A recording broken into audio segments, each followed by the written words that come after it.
আল্লামা সাঈদী তুমি মরণি, শহীদ হয়েছ তুমি এটাই জানি। ঠিক না ঠিক? আল্লামা সাঈদী তুমি মরণি, শহীদ হয়েছ তুমি এটাই জানি। কারাগারে কাটালে 13টি বছর, বাতিল কেঁপেছে তোমায় দেখে থর থর। কারাগারে কাটালে 13টি বছর, বাতিল কেঁপেছে তোমায় দেখে থর থর। তুমি যে ছিলে মোদের নয়নমণি, শহীদ হয়েছ তুমি এটাই জানি।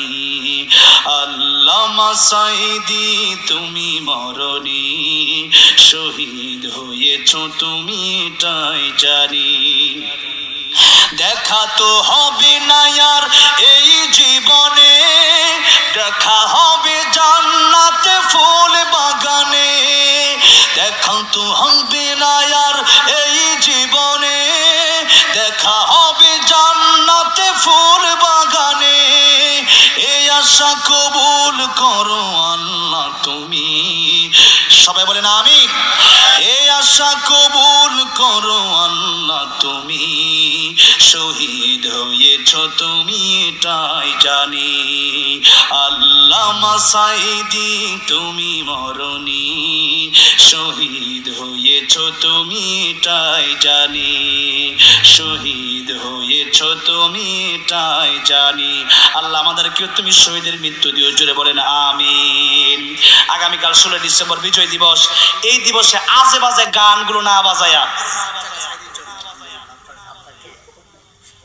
এ ভাই কি শুরু করছে বলেন তো? এটা তো আজকে আমি তো আপনাকে পুরস্কার দিতে মন চাচ্ছে আপনাকে দেখে। আমার ভাই আবার আমাকে 5000 টাকা পুরস্কার দিয়েছে, যেরকম মারহাবা। আমি তো রাহেবের জন্য এমনি দোয়া করি।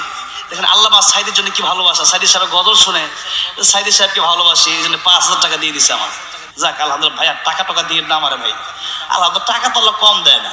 এই যে প্রোগ্রামে যায় দৈনিক আলহামদুলিল্লাহ, যাকে তো বলা দরকার নেই, 50,000 তো মানে এমনি দেয়। তা ভাইরা বলছে ভাই আপনার মাহফিলে যাবো টাকার জন্য, আপনার মহব্বতে যাবো। উস্তাদদের মাহফিলে যাই, মহব্বতে যাই। সব মাহফিলে তো টাকা নেওয়া যায় না, যেরকম ঠিক না ঠিক? কিছু দোয়ারও তো দরকার আছে নাকি বলেন? টাকা নিলে হবে না, কিন্তু কিছু দোয়ার দরকার আছে না?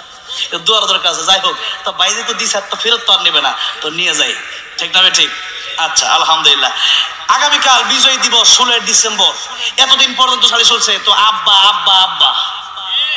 ওই আব্বা বাদ দিয়া আমি আমার মাদ্রাসায় আজকে আসার সময় বলে দিছি, কালকে থাকি না বা না থাকি জানি না, তবে কালকে 3টা জিনিস চলবে। কয়টা? প্রথমেই চলবে আল্লামা সাঈদীর তাফসীর আমার মাদ্রাসায়। কালকে ছুটি ঘোষণা করেছি। কালকে বক্সে সারা দেশে চলবে আল্লামা সাঈদীর তাফসীর। যখন আল্লাহু আকবার, সব জায়গায় ঘরে বাজারে বন্দরে হাটে সব জায়গায় চালাবেন কালকে আল্লামা সাঈদীর তাফসীর। বলি ইনশাআল্লাহ। আল্লামা সাঈদী আমার তাফসীর ছেড়ে দিবেন। মানুষ নামাজের ওয়াজ শুনবে, শিরিক বেদাতের ওয়াজ শুনবে, হ্যাঁ মানুষ জান্নাতের ওয়াজ শুনবে, কিয়ামতের ওয়াজ শুনবে, মানুষ জান্নাতের দিকে যাবে। এরপরে চলবে কারি আব্দুল বাসাত রহমাতুল্লাহ আলাইহির কোরআন তেলাওয়াত। এরপরে চলবে আইনুদ্দিন আল আজাদ রহমাতুল্লাহ আলাইহির ইসলামী সঙ্গীত। ঠিক না ঠিক? জোরে বলেন। এই 3টা জিনিস কালকে আমার মাদ্রাসায় আমি বলে দিয়েছি। কালকে গজলের প্রতিযোগিতা হবে আমার মাদ্রাসায় 16 ডিসেম্বর উপলক্ষে। খেলাধুলার একটা আয়োজন হবে। তো বলেছি আমার বাচ্চাদেরকে তোমরা এই সাঈদী সাহেবের ওয়াজ শোনাবা, কারি আব্দুল বাসাত রহমাতুল্লাহ আলাইহির তেলাওয়াত শোনাবা, আর আইনুদ্দিন আজাদ রহমাতুল্লাহ আলাইহির গজল তোমরা শোনাবা। এই ওয়াজটাকে শুধু আমার মাদ্রাসায় তোমরা রেখে দিলে হবে নাকি? শেয়ার প্রয়োজন দরকার আছে।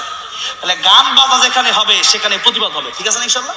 কোনো গান বাজনা চলবে না, সব জায়গায় আল্লাহর কোরআন তাফসীর চলবে কালকে থেকে। বলে ইনশাআল্লাহ। দেশে শান্তি, আল্লাহর রহমত বরকত আল্লাহ পাক নাজিল করে দিবেন যদি কোরআনের তাফসীরগুলো আপনারা ছেড়ে দিতে পারেন। এই